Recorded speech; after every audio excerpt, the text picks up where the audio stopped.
Okay, so, hello everyone. So, I am going to be playing, this is Sonic the Hedgehog on the Mega Drive. I'm playing it using this controller, and a special modification in the emulator, which is one that I wrote myself, and I use in my shows, which is that every 10 seconds, the controller will scramble what all the buttons do. So you see that little glitchy effect that occurs on the screen? What that's going to mean is that these 5 face buttons, up, down, left, right, and B, will swap around what they do. So maybe B will become up will become down, left will become jump, and all of these different ways it can happen.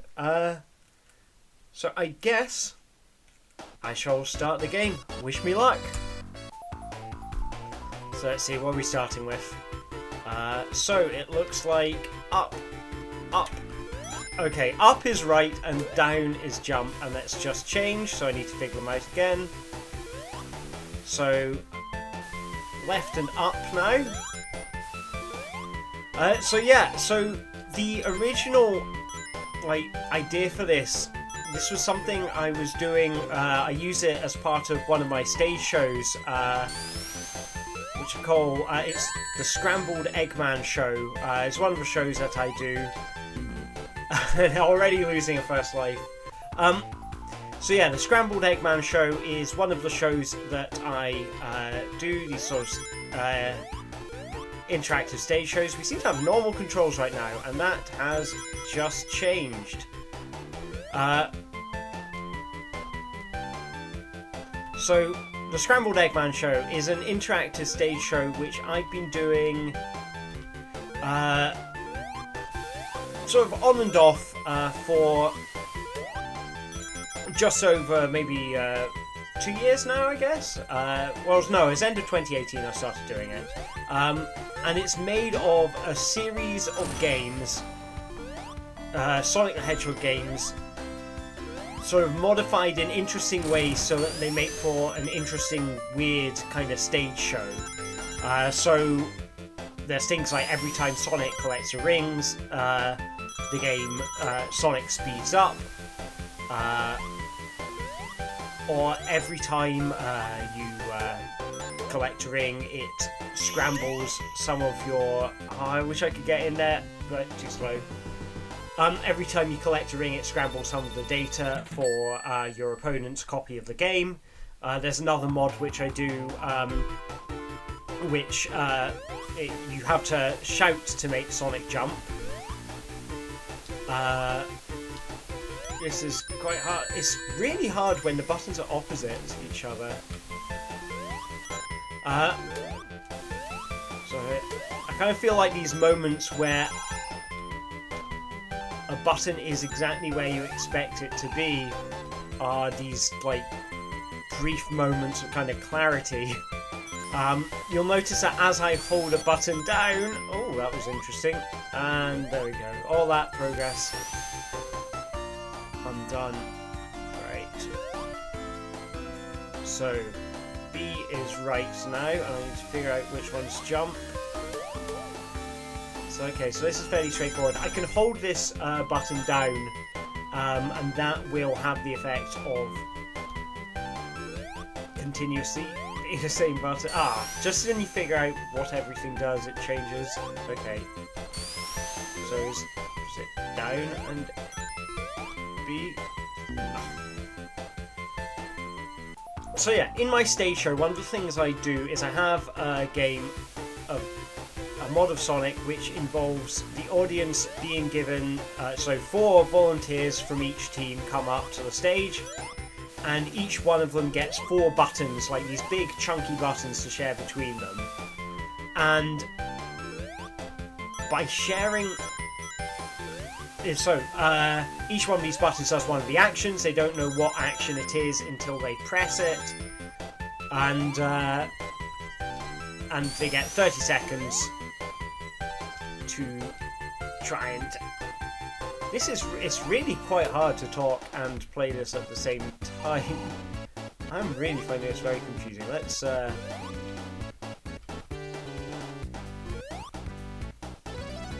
So up is right. Okay, so I want right and jump. This is... You have to get him going a certain amount before he'll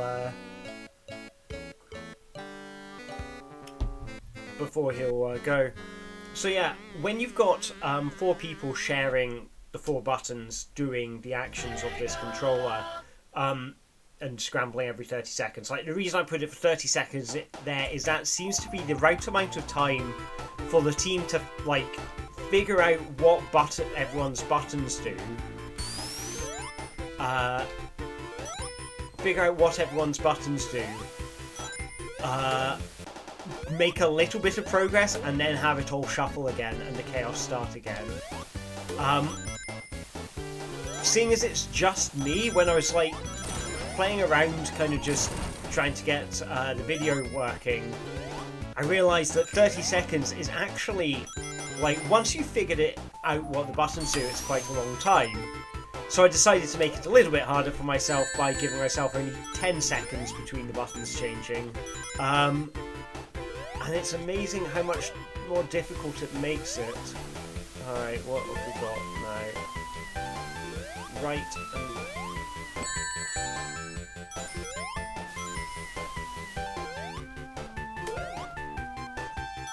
See, it's nice when you get, like, B and one of the face buttons, because when you get 2 of the face buttons, and they're on this kind of rocker, which makes it hard to press 2 buttons at the same time. When either, like, right or jump is on the B button, that makes your life so much easier, because, you know, you can... Like, the controls don't fight each other anymore. So... Down, please don't change, please don't change. Okay, just wait for the ring to bounce. There we go. So here this is nice, and you're kind of hoping that this is going to continue, but, you know, it changes. So right and up. Oh, yes, checkpoint! I was like, I know it's going to change soon, so I need to, like, either make progress or get to a, like, safe spot.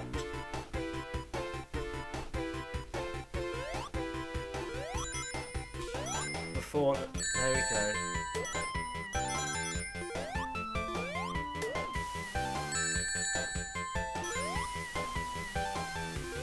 That on opposite sides, that makes it really awkward to have to, like, switch between up and down.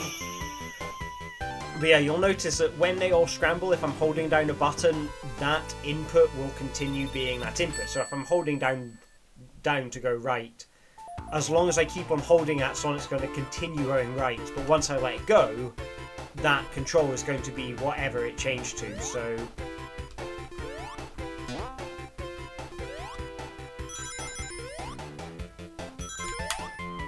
this is a bit where I have to... I think I'm going to try and take the spring rather than go through the wall. It's really funny, during my shows, this bit always really flummoxes people when I, like, introduce some odd controls.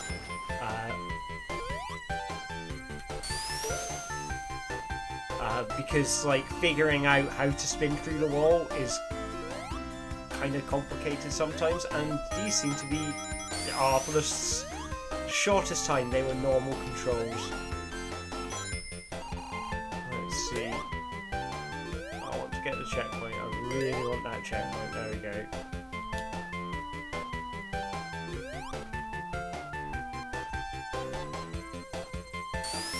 Just want to get a bit of a run up here. There we go.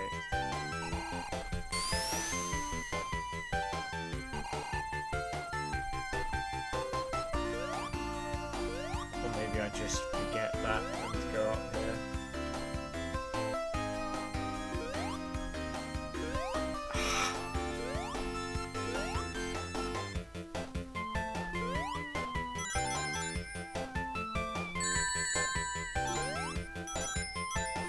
It's up and right. Imagine Sonic with up to jump.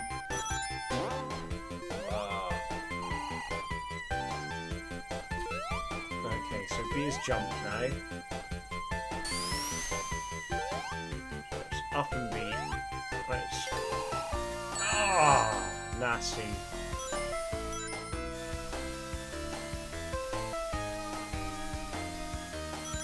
It's nice that it didn't change while I was on that trap. But it does make it... like when you have something that's not... things that didn't used to be hazards, like, become hazards. Like, staying still is no longer kind of safe if there's, like, bullets flying at you. So it's left and up to get up here. I'm just going to hold down left because I know the boss is very close. Alright, let's see if I can beat the boss. If I can figure out what buttons it is. Okay, this is good. I need to find out what left is.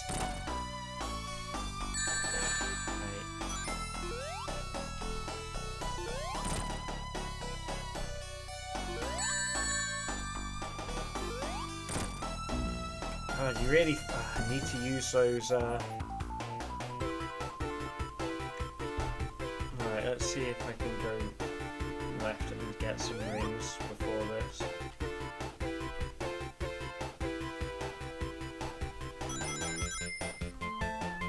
Now, I know there's an invincibility up there, but I don't think I can get it.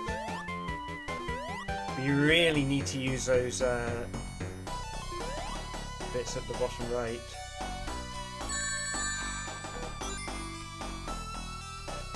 So those bottom corners are so much more important now. Just like just hit once and get down to the bottom corner. Wait 10 seconds and work out what your controls are.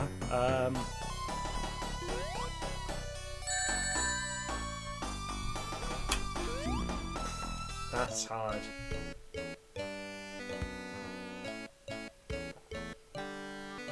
Right.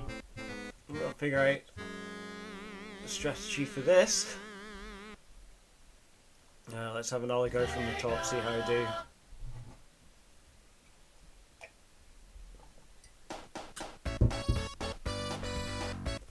I don't think there's an infinite lives cheat for Sonic, so maybe I shall live here, unless I use one of my... I have made mods which I use for shows where I do have infinite lives, because like when I'm doing the Scrambled Eggman show and you have like a weird control system, like people are going to die a lot and you don't want to keep on like sending them back. Like it feels that much more punishing when you know how much work it took you to progress to a place. So, and also you don't want them to have to navigate menus, like even if it's just a start menu. If you don't have, if the start menu never comes up, the players never need to like even see a start button. See, when they're on opposite sides of the rocker, you can't press jump and you can't press jump and move at the same time.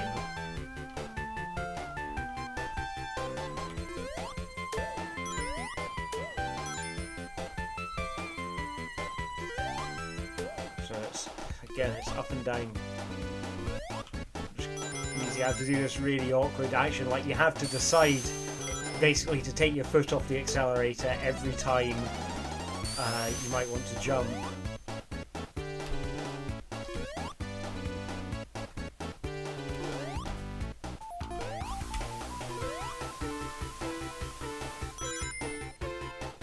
Alright, let's see, can I get in? No, I couldn't figure out what buttons I needed to press in order to get into the big ring. But I feel like I'm getting slightly better at this now. Alright, Act 2, let's give this one a go.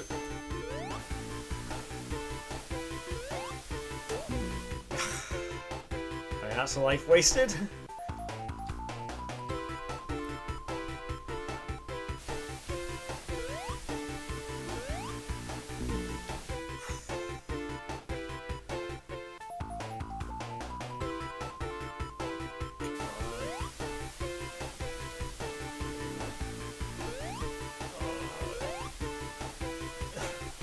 These piranhas shouldn't be that hard.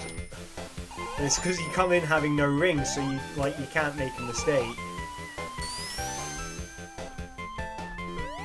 But I think it's the thing that I find interesting about these weird controls is that you can't, like...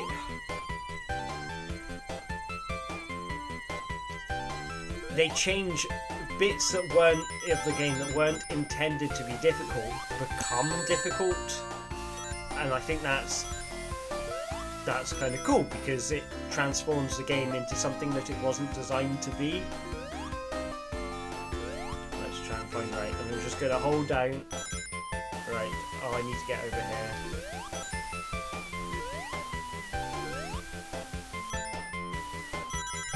So I'm just going to keep on holding this button down. Now, I'm near a checkpoint.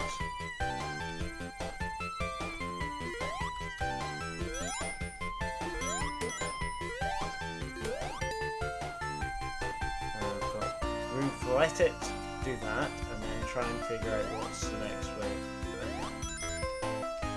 Oh, I'm over. I can't remember which button's which.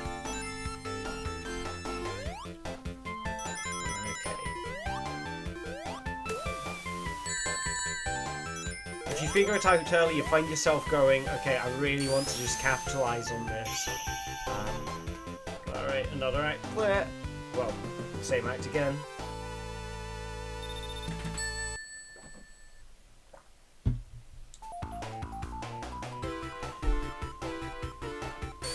let's see if I can do act 3.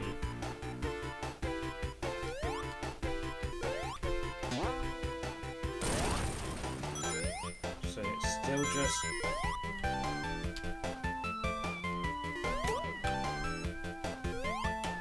So it's down to jump now.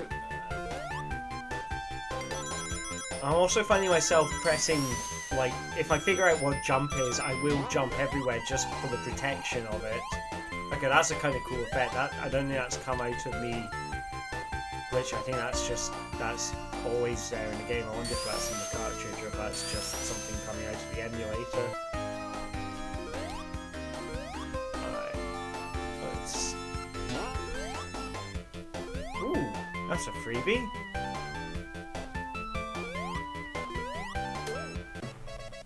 Yay.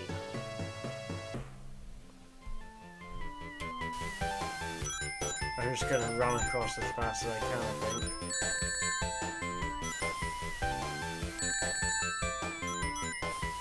Could very well be finding that life I just got totally wasted, or not.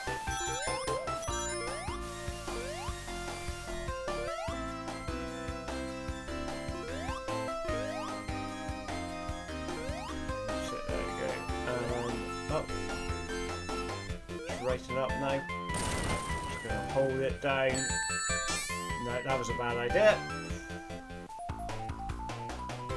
It does make it that much harder when you... Game over. It does make it that much harder when you can't, like, you're always having to relearn what the controls are.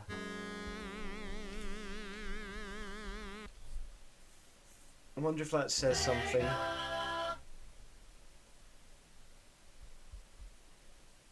Like, obviously, you know, I've played a lot of Sonic the Hedgehog over my time. Granted, not this one as much as, like, the other ones, Sonic 2, Sonic and Knuckles, and, like, the 3D ones, but I have played a lot of 2D Sonic. And, I mean, I think I found it was when Sonic Mania came out, and it surprised me, you know, hearing people talking about the bits they find hard. And me thinking, well, that's kind of strange because I didn't find any of that game hard, except for the Chaos Emeralds. I found those were I found those really interesting challenges. But I kind of realised that I take for granted how naturally I take to 2D Sonic games, because I spent a large chunk of my childhood and teenage years playing them.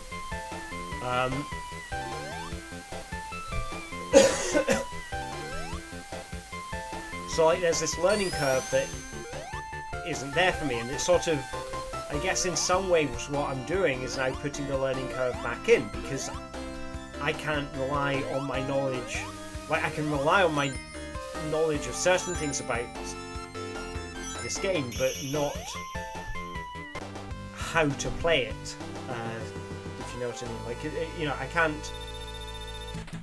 I have to reapproach the controller as if I'm a beginner, as if this is an object that I kind of understand in theory but not in practice.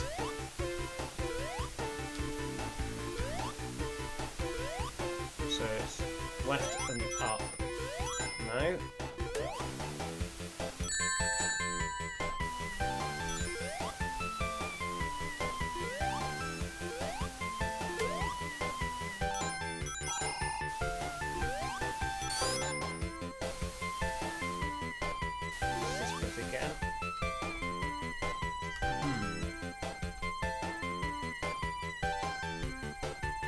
So what I think I might do is see how far I get on this set of lives, and then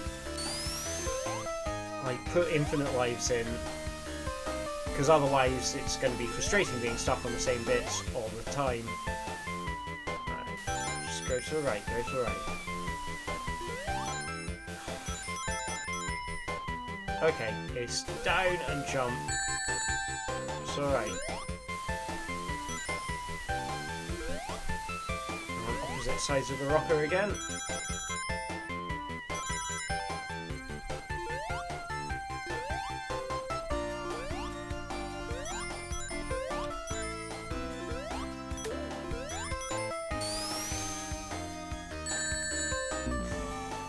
God, I hate that bit.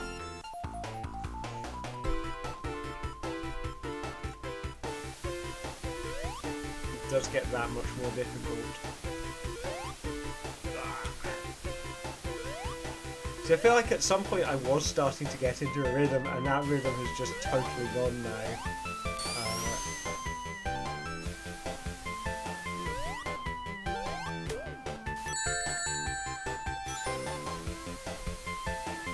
Just letting that thing get me.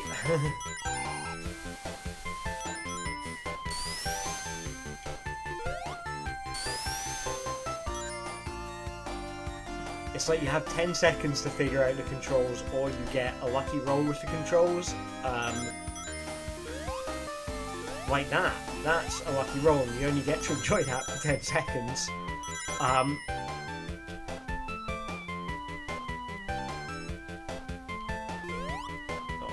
Opposite sides of a rocker. And like that buzz bomber, like that's not, and now I can't, if I go right, I can't go too far to the right there. But that's not something that was supposed to be that, like I've never, you know, like I said, I played a lot of Sonic over the years.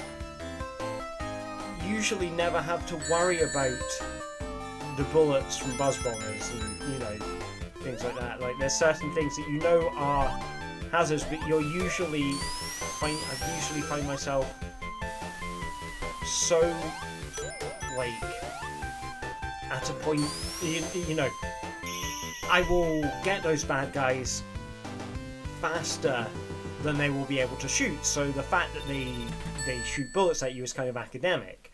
Now that I can't guarantee I can move as quickly, these bullets have now actually become, like, threats.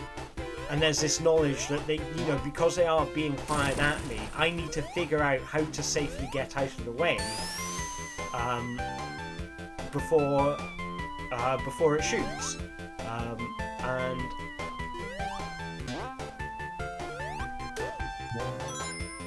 And you know, you've got the added pressure of, you know, there are certain bits of the control scheme that will kill you. Like, you know, sometimes there's a ledge that if you walk off it, you will die.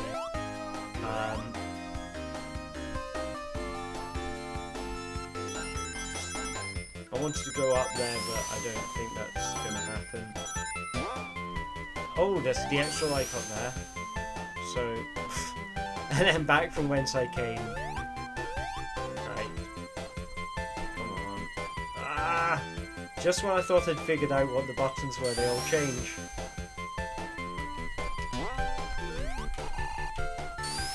Okay, one of these buttons is jump.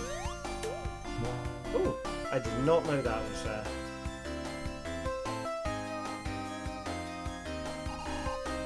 So, can I figure out what jump is? And then I need to jump here, and then I can get the extra life. Or I can roll off the end.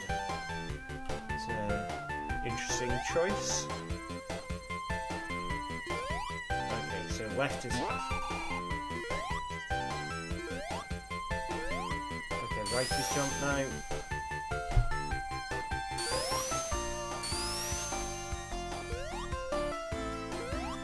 Left is jump. Okay, so... Please don't change. Please don't change. I just want that extra life.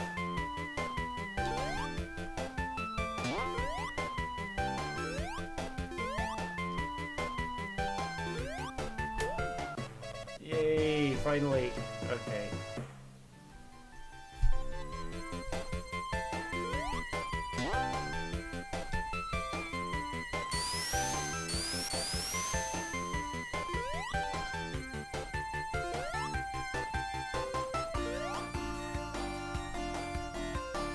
So B is right now.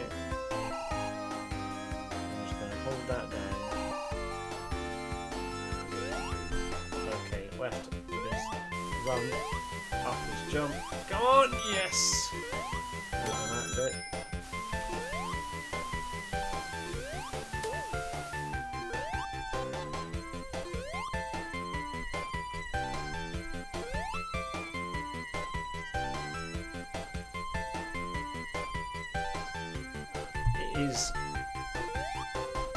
It does feel really nice when you figure out what the button is. I mean, it's usually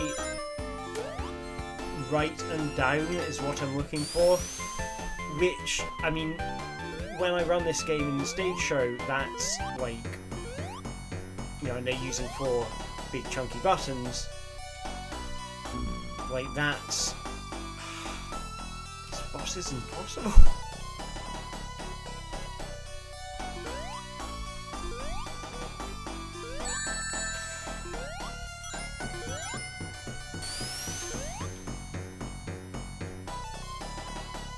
But yeah, when I'm doing it in the stage show, I mean, I think that is actually a big part of the... What makes it work is there are buttons that everybody wants to have. They mostly jump. Jump is the main one that people want to have. So the scramble is often for, can we figure out who has jump?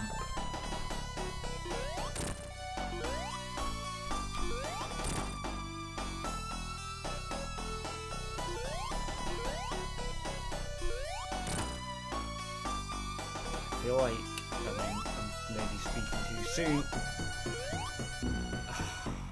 You know, I just want to double jump there just to kind of save you from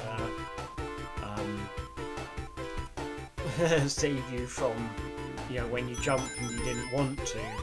But yeah, in the stage show, you know, people would be like, a lot of the sort of discussion would be trying to figure out. Oh my god, that was awful. Didn't even get to the boss. A lot of the discussion was about trying to figure out how to get, how to jump, and one of them would be jump, and it actually helped the show having that kind of common goal for the team. You know, first figure out who's jump, then figure out who's run. You know, by which I mean right.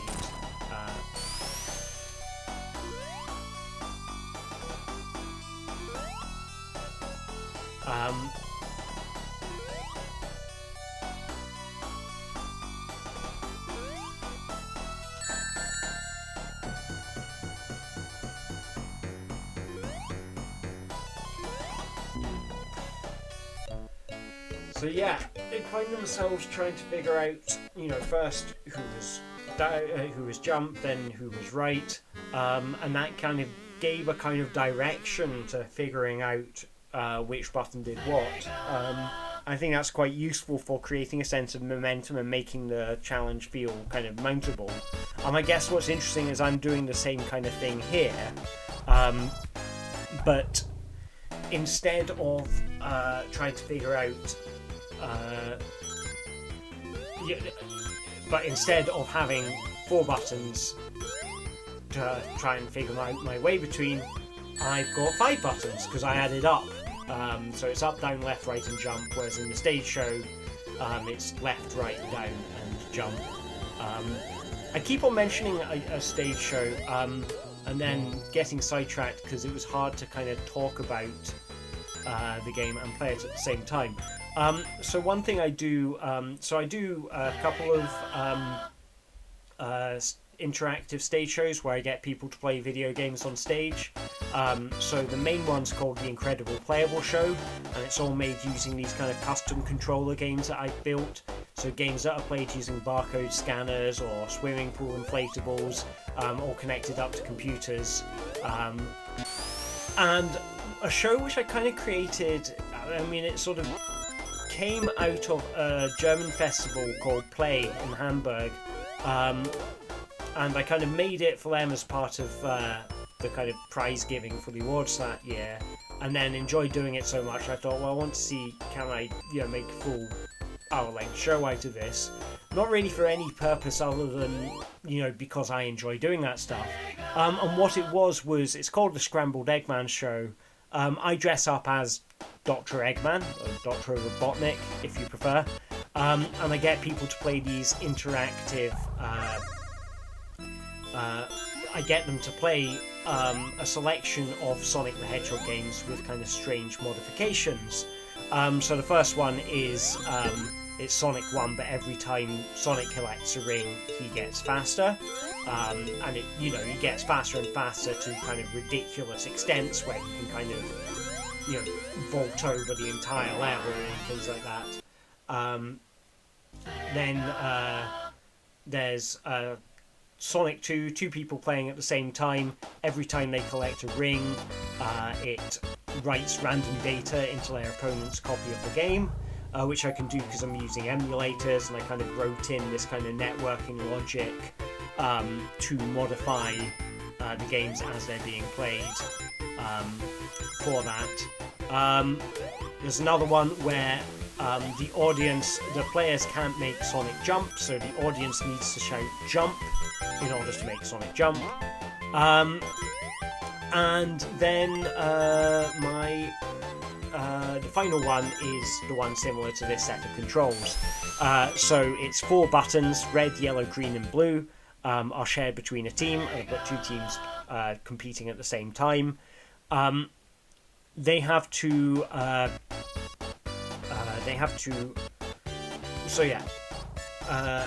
they basically share the controller for their game, left, right, down and jump, and they have to press the buttons. They don't know what their buttons do and can only figure out what they do by pressing them and see what Sonic does on the screen. Every 30 seconds the buttons all randomise, so the players need to kind of figure out how to they have to communicate with each other in order to move Sonic around, and I kind of like the kind of weird slapstick comedy this creates on the screen. So yes, that's what kind of gave birth to this. My plan was to see if I could, beat the entire game like this. I don't think that's going to be feasible, but what I am going to do is I'm going to stop recording here, start up again with infinite lives, and start again from Act 3, because I want to see what different parts of the game throw up. I don't want to just do Green Hill, so I guess I will stop the recording here and see you imminently. Okay, so I have set this up for infinite lives now, so we're going to get a little bit further, hopefully. feel like I've had a lot of practice at Green Hill Zone, which means we're probably going to be here for a while because now I'm like full of my own hubris.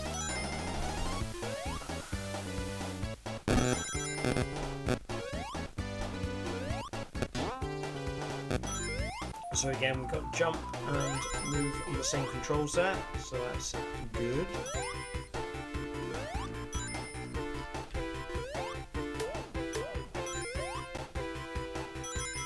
I wonder if I'll get into a special stage this time.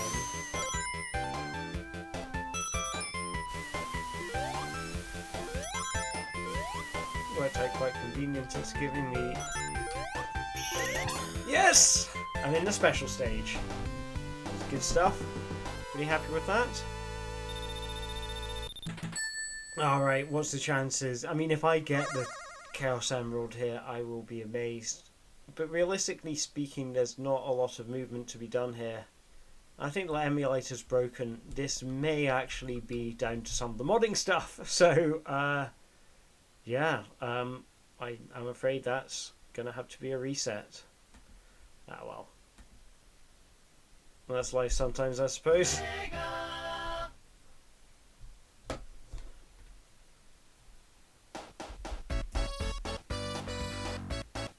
I'm going to see if I can start it up again. And maybe not. Okay, I don't think I can activate the level select like this, so let's get Green Hill again.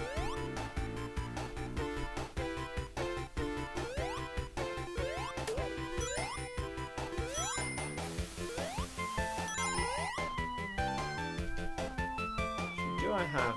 No, I don't have any save states set up.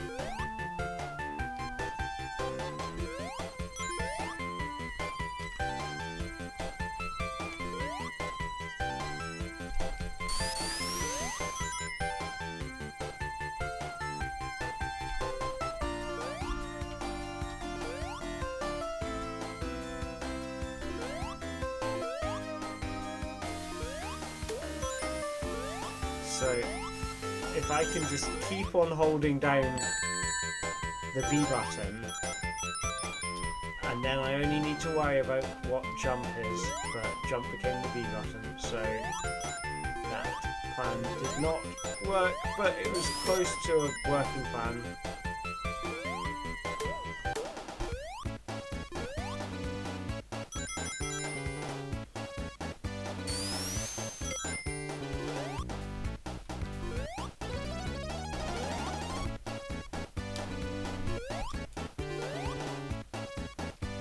Button is it? Okay. Sometimes you find yourself feeling like you've tried every button and none of them are the one that you want. So make sure not to go into the big ring this time because that will crash the game. I'm wondering what those other effects in the background are. They may be caused by some of the glitching stuff I'm using to get the infinite lives. Because the way that the infinite lives works, I've just put in a kind of modification. You can see the numbers gone funny, and it's because I am writing every so often, just writing a new value into the bit of the memory where the number of lives are stored. If you've seen me playing around with kind of modding stuff before, I know I've got another video up where I increase Sonic's speed every time he gets a ring. This is the kind of modified emulator that I wrote which does that. So in that, it's kind of listening for changes to the ring count, and when it sees changes to the ring count, it makes its own changes to Sonic's values for speed. Like acceleration, deceleration, maximum speed. Run away! No!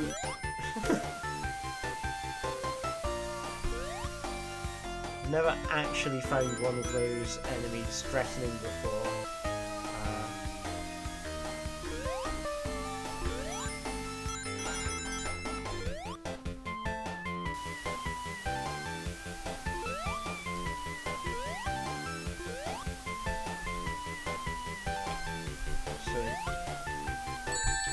that was a tough one because it was down and yeah, they were down and up were the two controls I needed to use, and they were on opposite sides of the rocker. It will be interesting to play this with different games to see what the effect is on games that need like more than, because this only needs 5 buttons arguably, but if you take something like Sonic 3D Blast, that needs 6 buttons because you've got jump and spin dash in there. Oh, this is dangerous. God, that's tough. It's amazing, like, just how much that particular bit of the level becomes that much harder with the change of control scheme. It's when the process of figuring out what your buttons are becomes dangerous. That's interesting.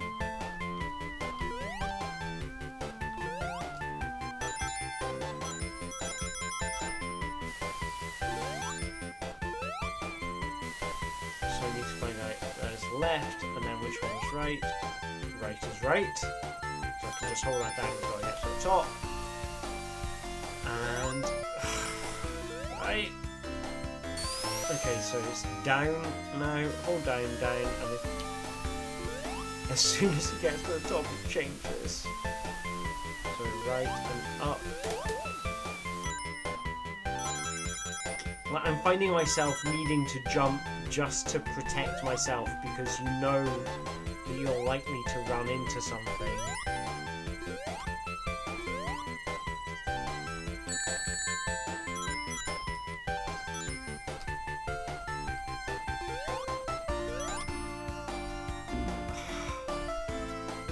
Oh, that was an annoying spot to be in because, like, whatever you do, you're going to fall into the spikes. Like, if you don't have the right...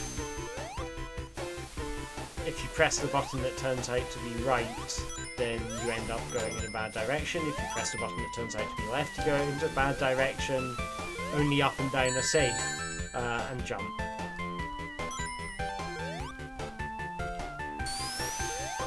So it does feel like it's getting harder to figure out what the buttons are. I don't know why that is.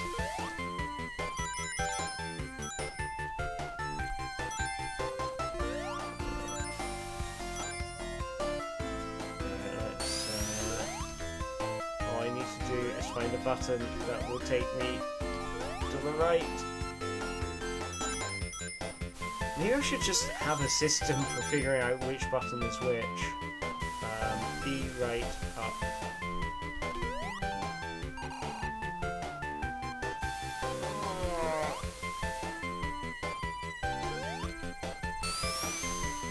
It's funny, like, doing it methodically takes up so much time, so you kind of don't want to do it methodically. Oh, for God's sake.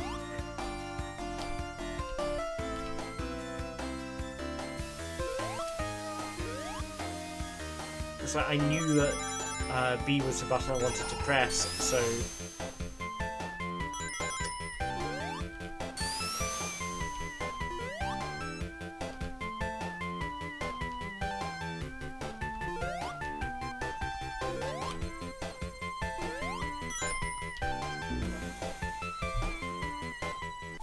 How was that bit so easy before? That's what I can't get away from.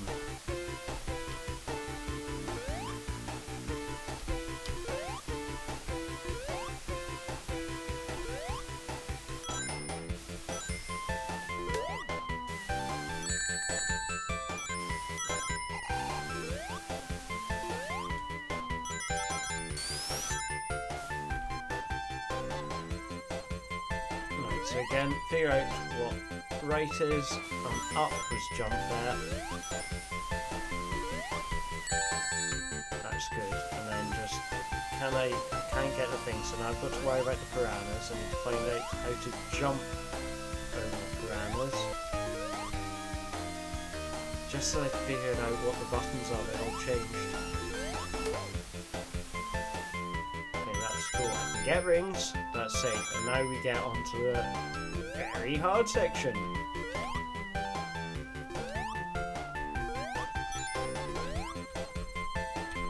Ah! Whew. That bit is tough.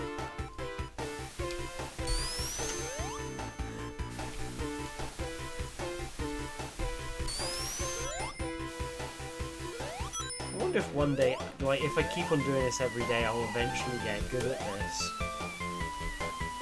Like, right now, I don't feel like I'm developing any strategies or anything. Like,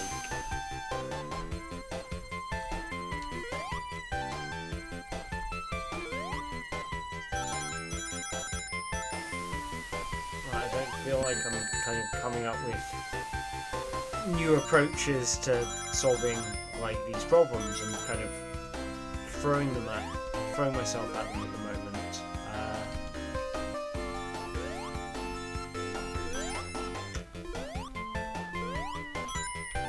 Oh, I couldn't remember which one was which. I knew that left and down were both buttons I wanted to press, but I couldn't remember which one was jump.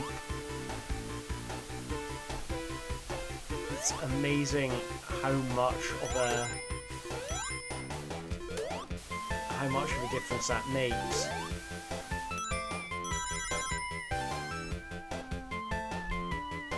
Let's go up here. Controls are going to change. There we go. We've got that's jump and that's right. Okay.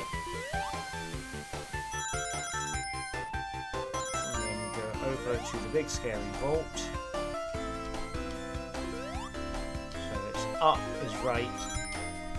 And it's all changed. Okay. Oh, checkpoint. I needed that.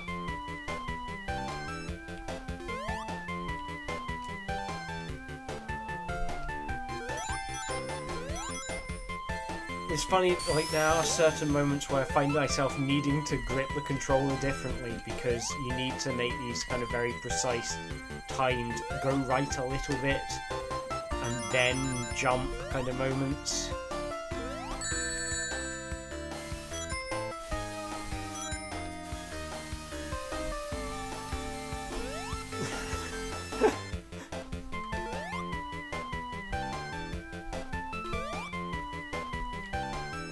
I was pressing a button because I was trying to like test every button. I was pressing a button and go, okay, one of these goes jump, but I can't remember which one I pressed because I just feel like I pressed all of them. It's like all the buttons, like the four face buttons kind of blend into one, and then you're focusing so much attention on the four face buttons that you kind of forget that the B button's there sometimes.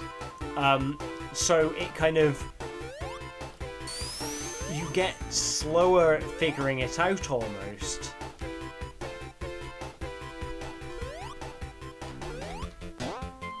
Like where you have these little moments of clarity where you're like, okay, I figured out which button is which, and you have that in your head. It's weird because it's like this kind of moment of stress relief almost, like for 10 seconds I have this figured out. And you can enjoy those 10 seconds of that sensation of knowing what you're doing. Oh, it's up and down now. Oh, that was alright. But you get these kind of moments of when you go from having no idea what you're doing to, and I know it's just to mash at this point. And when everything goes exactly as you wanted it to, like you get this really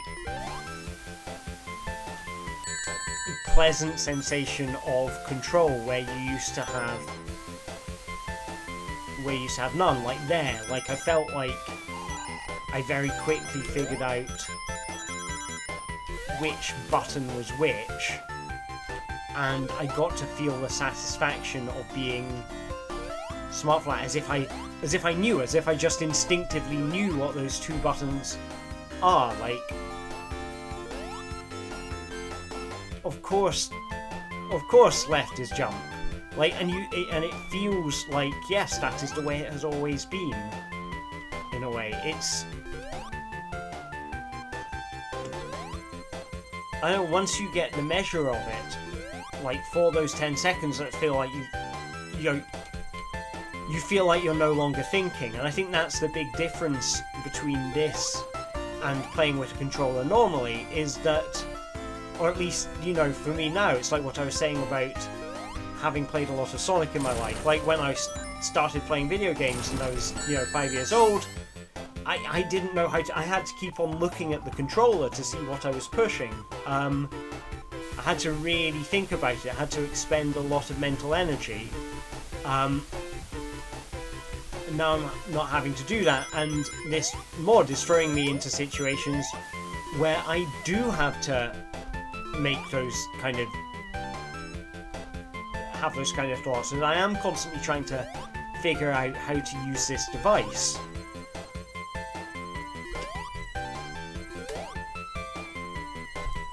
And I think there is a thing where we kind of take for granted, you know, that this device is something that we had to learn how to use. Like even simple things. Like I first played on a Master System controller. Those things only have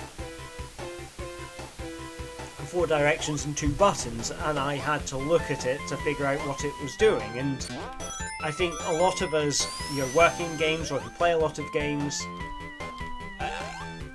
I mean, you could probably say the same thing about anyone who uses a QWERTY keyboard. Like, you forget how hard this was to learn at some point in time, and at one point in time you were constantly trying to decipher this device. And you play with a controller like this and it feels like you're constantly having to decipher it. But when you get those moments, like here, it's just randomly given me like some controls which are the same as they normally are, and I need to remember not to keep on jumping into that spike pit. But once, you know, in those brief moments where it is acting as you'd expect it to normally, you suddenly feel like, you know, you feel like it's an extension of your body. Which is, you know, you hear that talked about a lot when people talk about, you know, the flow state and things like that in games. Getting into a state of flow is where, you know, you are no longer thinking about, I am operating the game using a controller. You are thinking, you know, you think something and it happens on the screen. You stop thinking about your own inputs. And this is a mod that kind of, the situation I've created for myself is one where I'm deliberately taking away that, oh no, oh I had it. We're kind of deliberately taking away that sense of control. And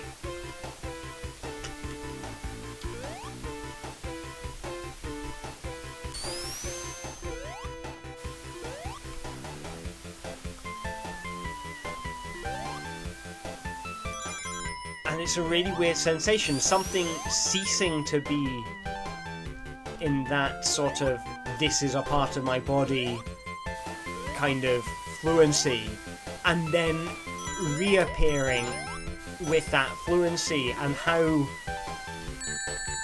you know, pleasant a sensation it is when it all works.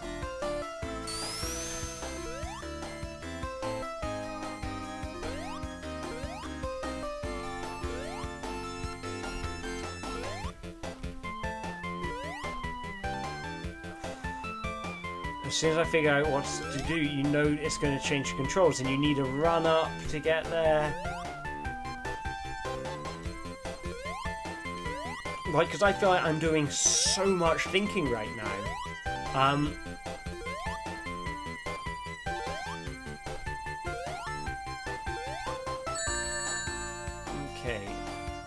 Okay. Can I take this slowly?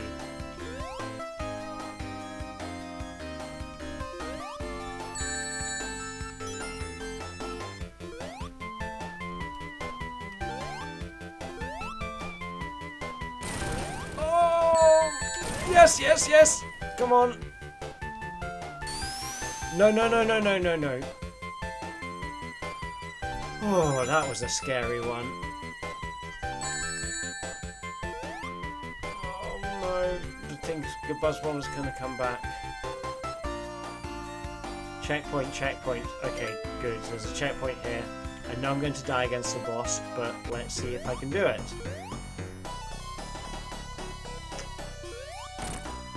Yeah. That's fine, that's fine. So go back, get some rings, and let's see if... It's amazing like how quick this boss was to get to first time around, and then second time around. And maybe it's just because my brain's getting tired. You know, it's like I said about this not feeling like I've come up with any strategies for how to deal with this. So at the start of the challenge, I guess I was feeling very adaptable. And now I just don't, you know, my brain is tired to a point where I'm no longer adaptable. So I'm having, you know, it's getting harder for me to think my way out of the problem because I'm kind of tired of thinking, because I've been doing, this has been very active brain work. Like there have been very few moments of rest in this playthrough because,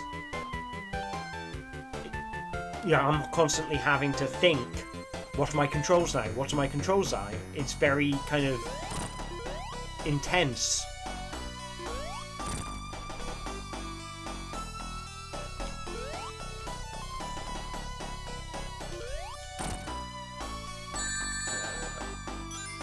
Figure out in time, like, what buttons do I need to press to get out of that sticky situation.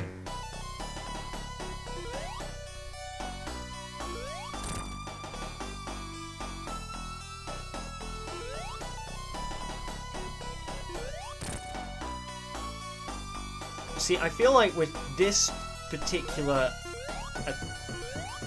attempt, until I started thinking about it, but I felt during that I was starting to get into a flow where it's like, okay, I've got enough time to figure out which two buttons I need to focus on, and I've got enough time to figure out what buttons do I need to focus on, act on them in order to hit the botnet, and then run away.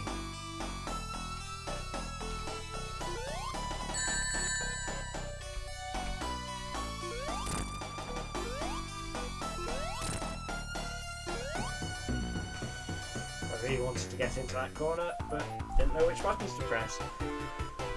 But yeah, oh god, in that previous attempt, I did feel like I had a rhythm going, like I had a method for, you know, give a hit, run to a safe place, figure out what my next buttons are.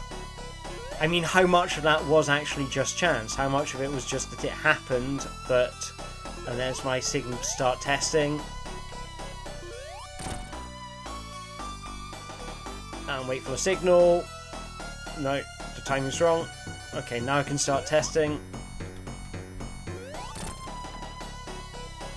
So I need to wait for the signal and the ball swing across, and then I go. But I did not figure out.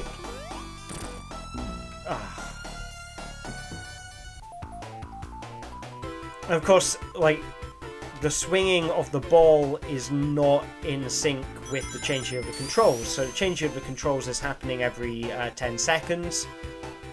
The swinging of the ball, I don't know what frequency that rocks back and forth.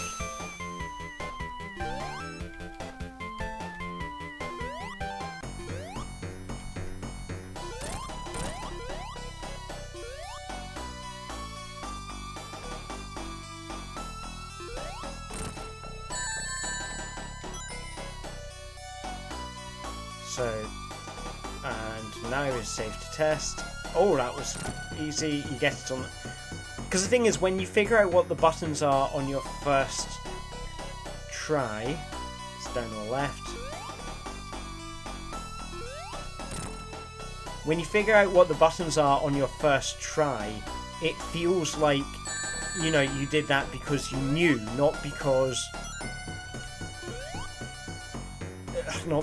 you were lucky, you know, which is weird, but I think that's what, in many ways, it's part of the whole controller being a part of your body thing, is that you kind of, you know, I know where my left hand is. Of course I know where my left hand is, and when I wriggle my, you know, my index finger on my left hand, of course it wriggles because, well, you know, I know how, I don't have to think about that. And you get the same thing of when you know, when you press a button and it turns out to be the one you're looking for,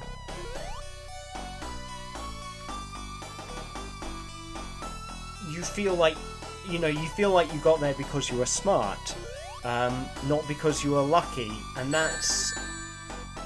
it's weird that, you know, that's the way my mind works, but that's the way my mind works.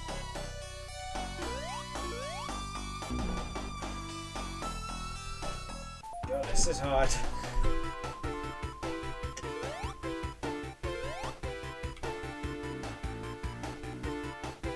And I think the 10-second changing thing, it doesn't, like with the 30 seconds that I, you know, get people to play with as teams in the stage show, 30 seconds is long enough to figure it out and make a little bit of progress. You kind of you've got time to figure out first what the buttons do, and then figure out like a rhythm.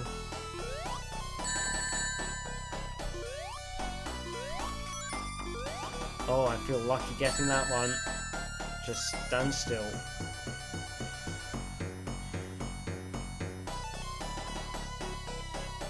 Wait for the thing, and then... Alright, now wait for the thing.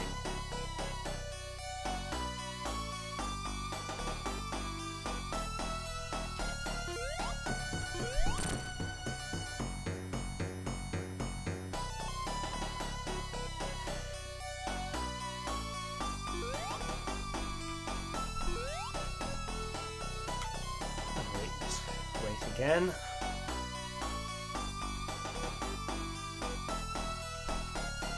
I don't have time. This is an exercise in patience now.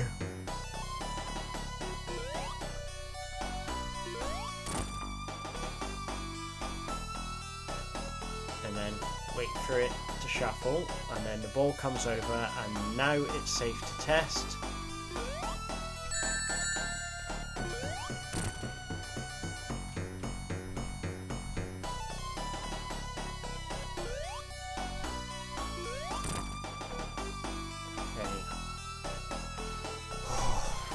Feeling the tension. I feel like there's only 1 or 2 more hits left.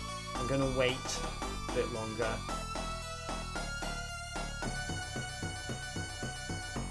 For the ball, and now.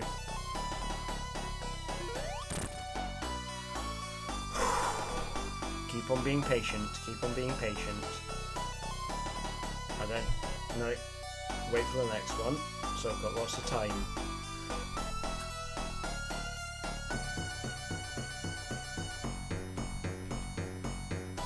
Down or left, but I don't have time. Oh, I brought that upon myself. I feel like I'm so close to beating this boss.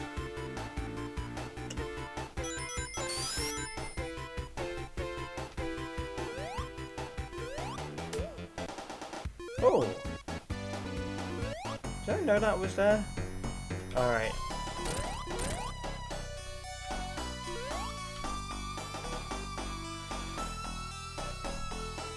I mean, I know, because the invincibility wears off eventually, so, and part of this is me just going, after all that work, I don't want to use invincibility to beat the boss.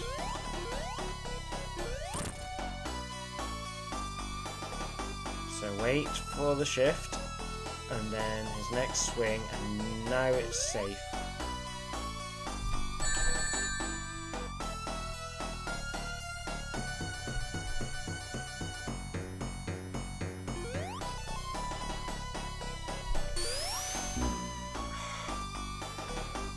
When it gives you top and bottom or left and right, that is so hard because you can't, like, the game is built with the expectation that you can jump and run at the same time.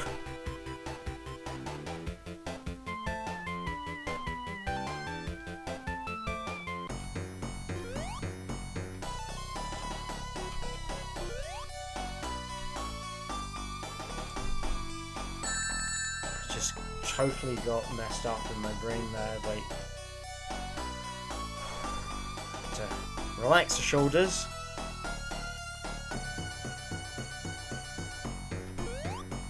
So up is jump and up and left. As long as I get the rain, that's okay.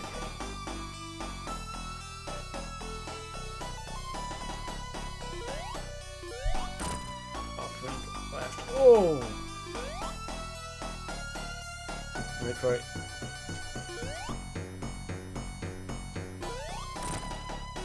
You can just tap it ever so slightly, so when they change. So that's B is jump.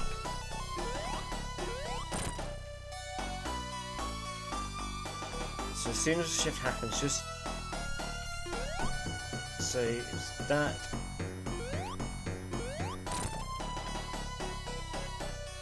Okay, wait for the shift and then just tap. Okay, so it's down and right. Because if I jump completely, he goes onto the thing like that. And that was just lucky that I already seen what down was and registered it. And that's the thing, is that you can see it do the thing that you want, but committing it to memory is a different thing. So I think it's left and...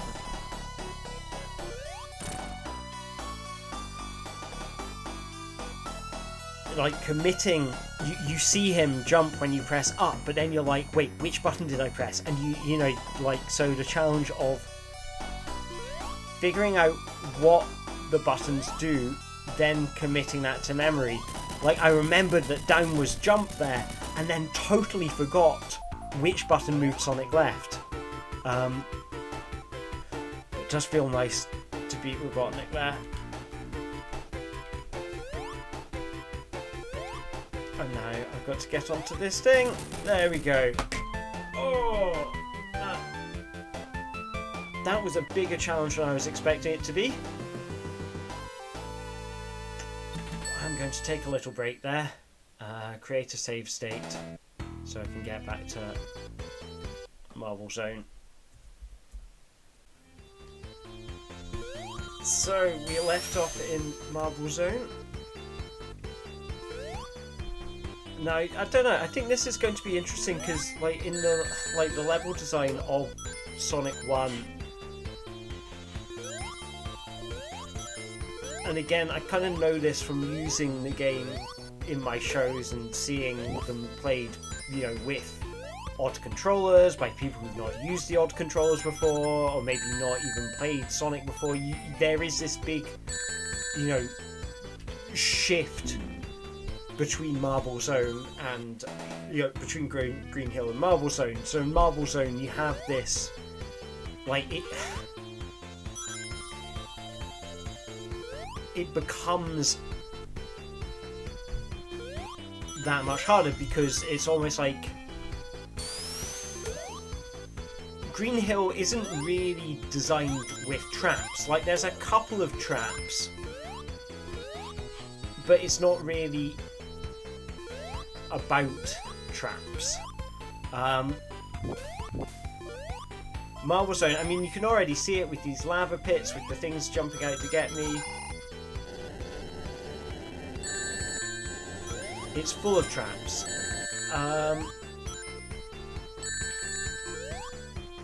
What button? I knew I jumped there, but I could not figure out what button I pressed in order to jump. But yeah, but the fact that Marble Zone, you know, it's designed to to have traps in it in a way that Green Hill Zone isn't. And I don't know, I think it's something you kind of notice a lot more with these strange controllers, is that design of the level. You know, this is a level in which it is designed to be challenging rather than playful. And I think in Sonic 1 there's this kind of trend of odd-numbered zones are playful, even-numbered zones are challenging. So, you know, Marble Zone is challenging in a way that, you know, Spring Yard, you've got all the springs and things, there's a lot of fun bouncing around to do, there's a lot of spaces which, you know, which are interesting but can't hurt you. And then you go on to Labyrinth Zone, and Labyrinth Zone, you know, is constant threat of death all the time. And then Starlight Zone is, you know, just funsies. You know, there are traps in it, but they're not difficult.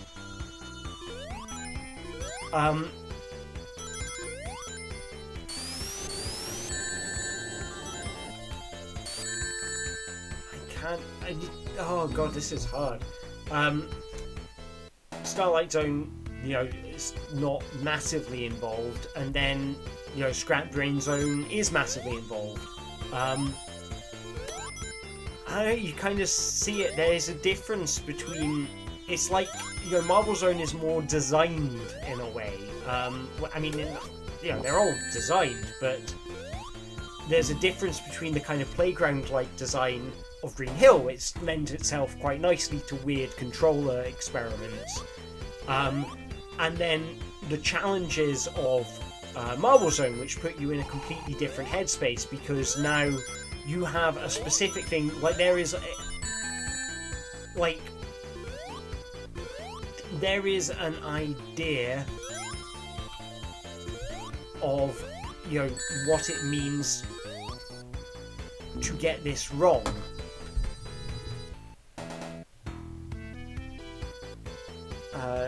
Just got to...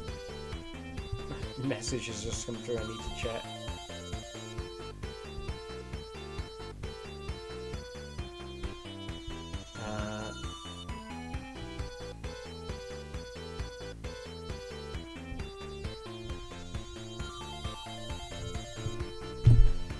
Just had a message to check there, right.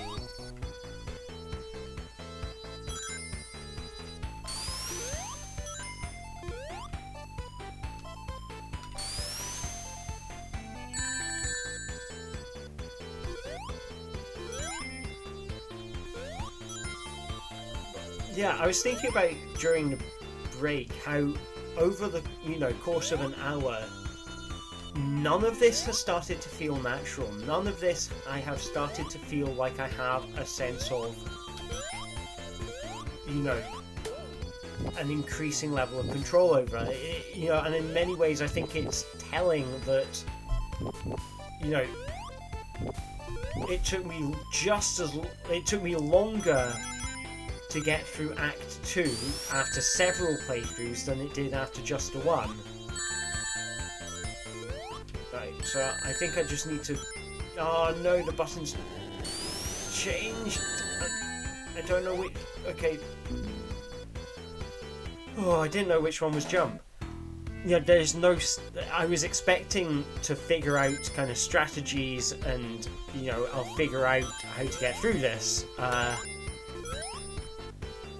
But the reality is, it has remained as difficult. And yeah, in Act 2 of Green Hill, I did that like 3 or 4 times, and it was the third or fourth one that took a really long time, and you think, I've had all this time to get good at it, why am I not getting good at it? And I mean, it's interesting, like, when you think about it in terms of controller design, like, and what it means for us to have a kind of set of interactions that we get used to. Here seems to be a set of interactions that cannot be learnt, or at least, you know, after an hour I am not getting a sense that I am in any way getting better at this. And you'd kind of expect me to go from, you know, total novice to, you know, a small amount of competency which I did not have before, and I feel like I have the exact same amount of competency than I had at the start of the challenge. And I knew I should have slowed down and not jumped into that pit, but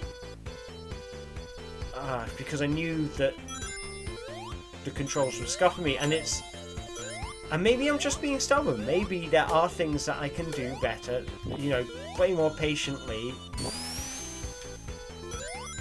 to get through these things. So I need to figure out how do I do this bit slowly so I can end up at the edge, and then after that happens I know, okay, so it's left and jump, and then I just do this left and up.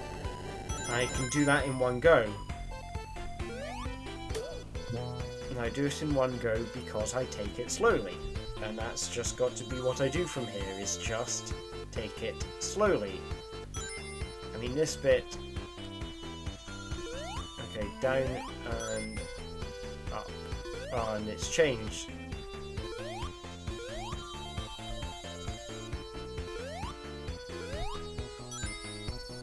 Because you have to time this right, it doesn't...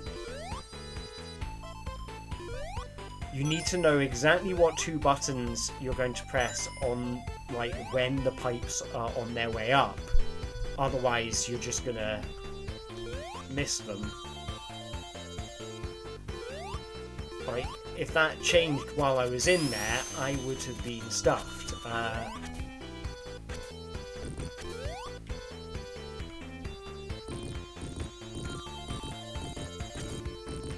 know there's a checkpoint down here, so that's nice.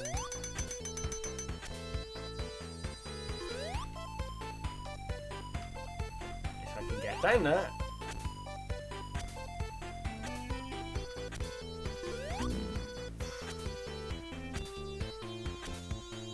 Where am I? I've gone off camera. There we go. I was waiting for the pipe to move before acting because I know that I do not want to get stuck in there and have it crush me.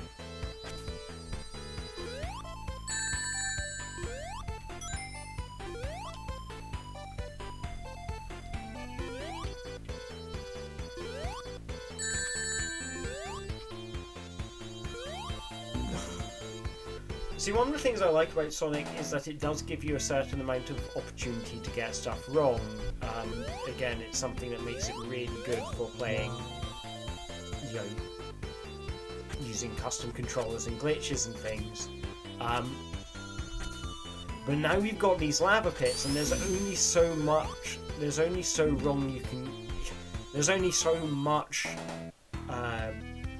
you can get this level wrong.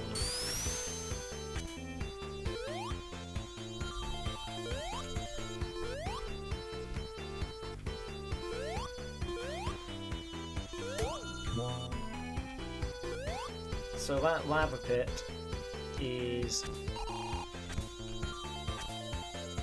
always, you know, I have to figure out what buttons to press before I go in the pit, before I start this challenge. So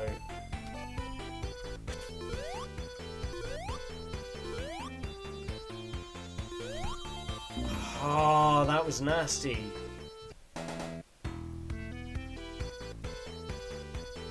I had to have, if I can find a safe spot on the side where I can figure out what buttons do what, then I can, so maybe if I go across here and then just slow down, so I need to give myself a little bit of time. Give myself some space, and now that's jump. Okay, so it's right and B as it. Oh my god! But I gave myself some space, and then I figured out that it was right and B.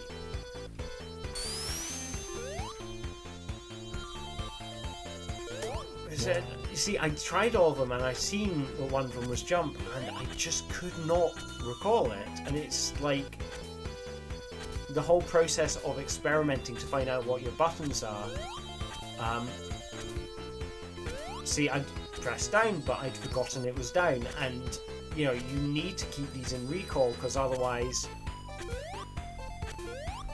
you are screwed. Like, I remembered, okay, right is right, up is up, and maybe it's easier when one of them is the, you know, vanilla. Let's wait a bit for the shuffle, and then figure out the button pairs, and then jump onto that thing. So left goes left, and up is jump. Oh! Momentum killed me there. Making progress. I'm having to be very methodical with this. Alright.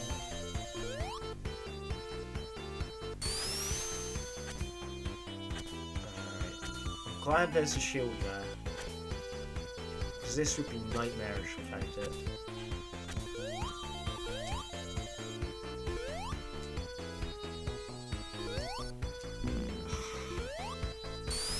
Ah, they changed just before.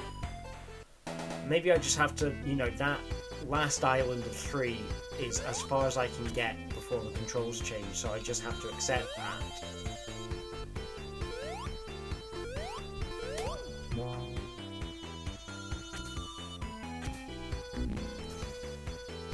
That was me trying to slow down so I didn't saunter into the lava.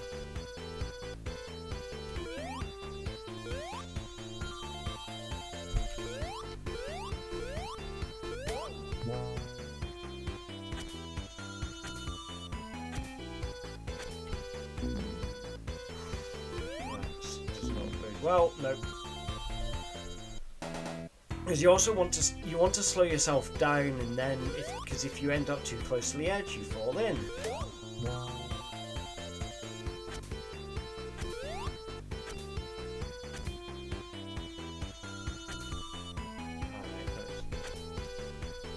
let's give this a bit of space.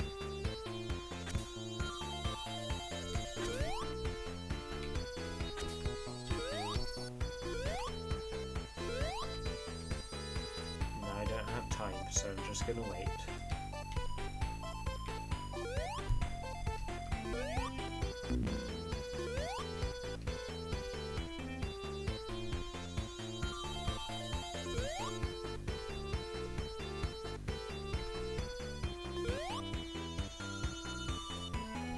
Just wait.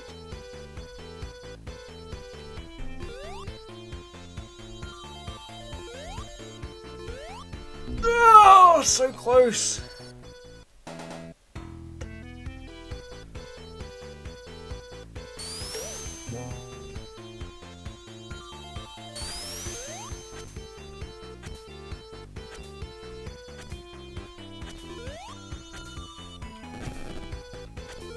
Right, I need to wait for the scramble, and then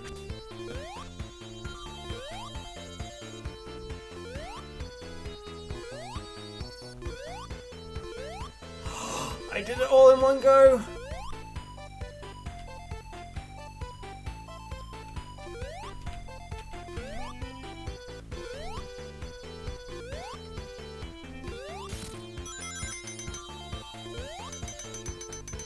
Right, let's see if I can get up here.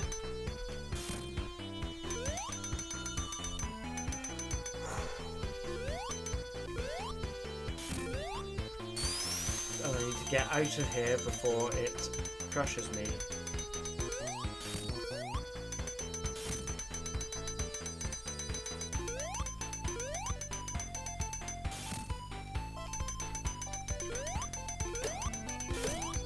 It's amazing how cautious you have to be in a way that feels antithetical to Sonic. as, like, there's this thing you expect from Sonic. Oh my god. How am I going to get up there?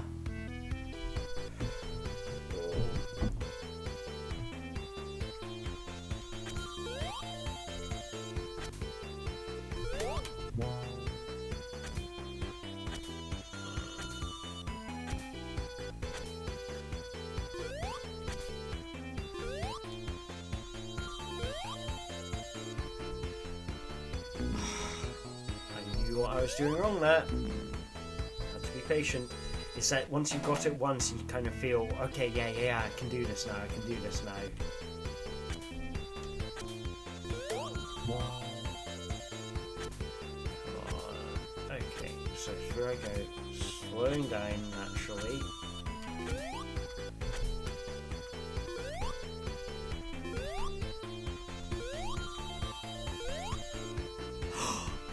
Yeah, it's if you can keep him moving without tapping, without needing to hold any buttons down. You just need to keep on tapping to keep his momentum up and just worry about jumping.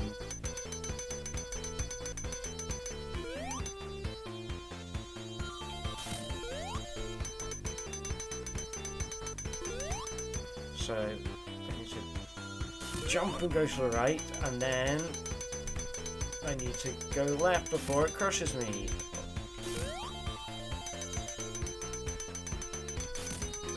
Okay, so down is jump in this case, and now it's not. Up.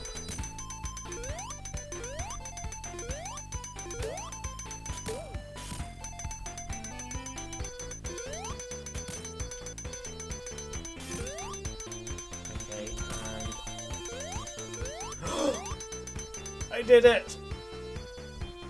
Oh, I thought that was the end of the act.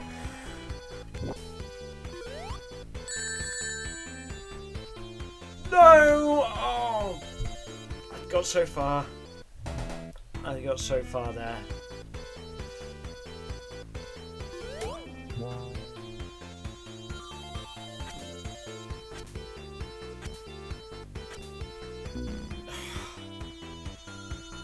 I was so pleased. I did not think I was going to get up those things.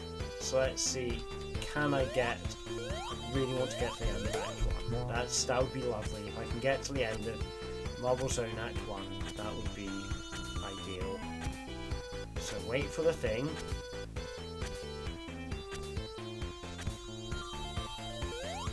So...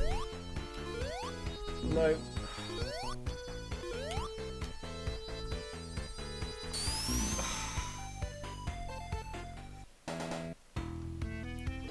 Sometimes you have it, sometimes you lose it. I guess that's the way the cookie crumbles. So let's get down into that slot, and wait for a bit, and then test out your buttons.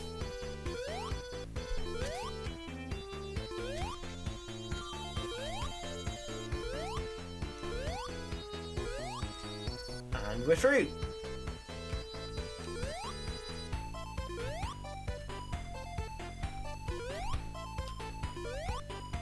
I had to really think about that, but now that I've done it, it seems like less of a challenge than it was before. It feels like I've kind of got that challenge under control. So it's up, I'll press right to jump, and up to go left, and then that gives me long enough to figure out how to get out of there before it crushes me. And then it's going to change before I can jump. So I need to figure out what jump is again. And then what's left is up.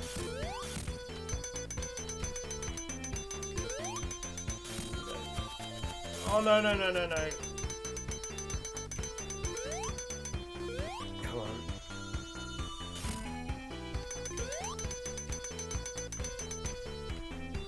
So, down.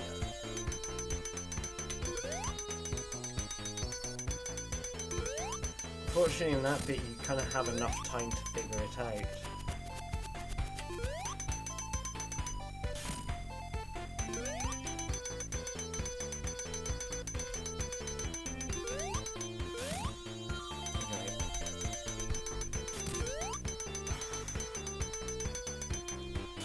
to figure out what left is before you figure out what jump is in this bit. How was this so easy last time I did it?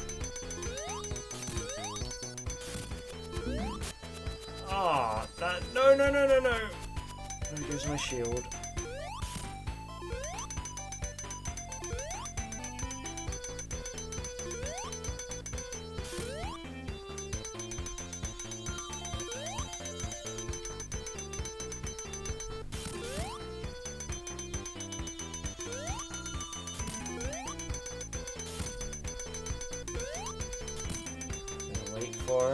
Wait for it to shuffle.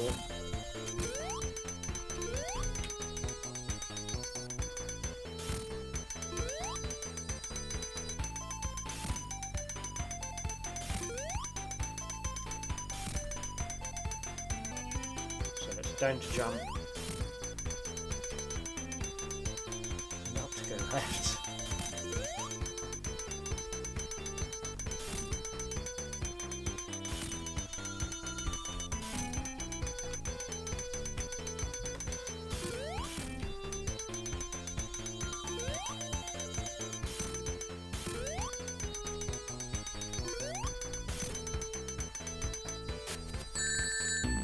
Ah, I thought I had it because you only have to press once you're on the bigger one. You just need to hold down right, and that's all you need to do.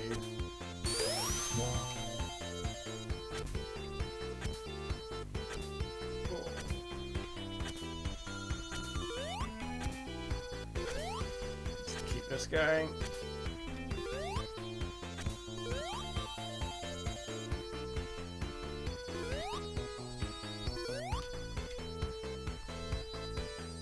Going to change any second, so just be patient.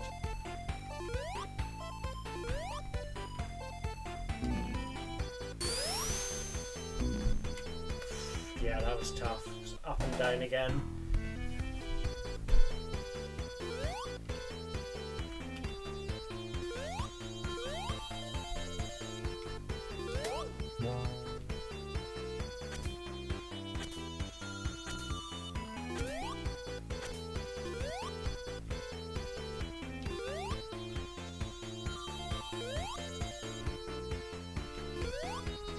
No.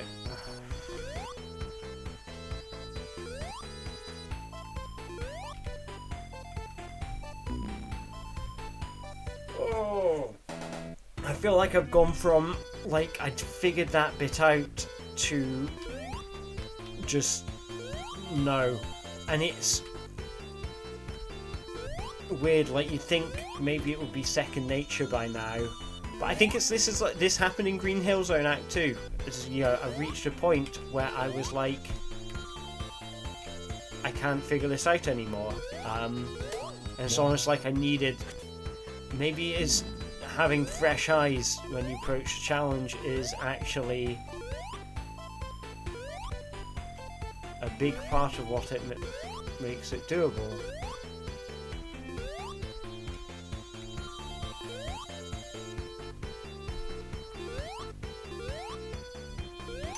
Like you need to be able to approach it new because it's constantly a problem-solving task. Like none of this ever goes into, say, muscle memory.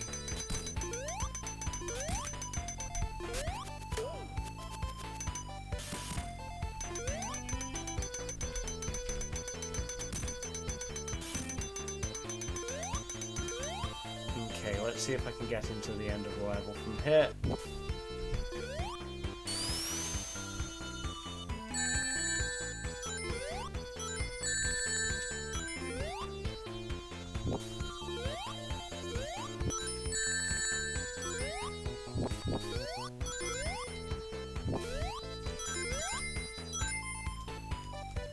There was a certain, like, freedom I had out of... Oh, and there we go. But yeah. Whew, that was hard work. Being able to get to, like, a point where I knew I had right and jump in their kind of vanilla positions there, and that made it so much easier. So yeah, I think I'm gonna call it a day here. This has been interesting. I mean, if there's like my biggest takeaways, I think would be, I don't know, it's that sensation of like the difference between something feeling natural and something feeling unnatural, and like, you know, learnable and unlearnable, and that. And maybe if I keep on coming back to this on successive days, eventually this will turn into something which I do have strategies for, that I don't have to expend much thought process over. But what makes it difficult in a way that I think would normally, you know, is having to constantly make that kind of do that mind work, that kind of mental gymnastics constantly, to try and you're constantly doing the problem solving bit over and over and over again, and there's not a part of the kind of learning process that you can go, okay, I've learnt that, I can compartmentalize that thing, that is a thing that I can do over and over the same way over and over again by muscle memory. You take muscle memory out of the game. Like, even if you could figure out how to play this using a remapped set of controls, the fact that they're constantly changing, like, and you're constantly having to make those adjustments, and you're always getting thrown by how hard it is to kind of remember things like up is down now, and it's like, oh, should I press up or should I press down? Yeah, it's weird. It does make you think. So, yeah, glad I tried this out. Might give it another crack, might try some other games. But let's take a break here, and well, thanks for watching.